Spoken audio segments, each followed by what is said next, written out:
এদিকে দেখার তো দরকার নেই। ম্যাগনেটিক কন্ট্রাক্ট এই দুটো হচ্ছে সুইচ, অফ সুইচ, এটা অন সুইচ। একটা অক্সিজেন অন সুইচ। এখন হচ্ছে আপনি কি করতেছেন, কেন এগুলা আমি ডল কানেকশন করব। ডল কানেকশন কার সাথে কার কিভাবে করা? জি, আমি ডল কানেকশনের সাহায্যে মোটর ঘুরাবো। ডল কানেকশনের সাথে মোটর ঘোরাবেন, এটা হচ্ছে মোটর। জি, 3 ফেজ মোটর। 3 phase motor. আপনার এখানে যে 3 ফেজ কানেকশন আছে, জি, কিভাবে বুঝলেন যে 3 ফেজ কানেকশন? এই যে 3টা তার আছে আর নিউট্রাল আলাদা করে নিয়ে আসা হয়েছে।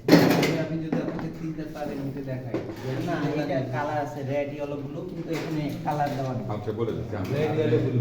এনাদের রিক্রুটমেন্ট দিয়ে দিচ্ছি না। ঠিক আছে। এটা চেক করা মেশিন। না বুঝছেন কালার যে তিনটা চেক করার মেশিন আছে না, কি দিয়ে কি মেশিন দিয়ে চেক করতে হয়?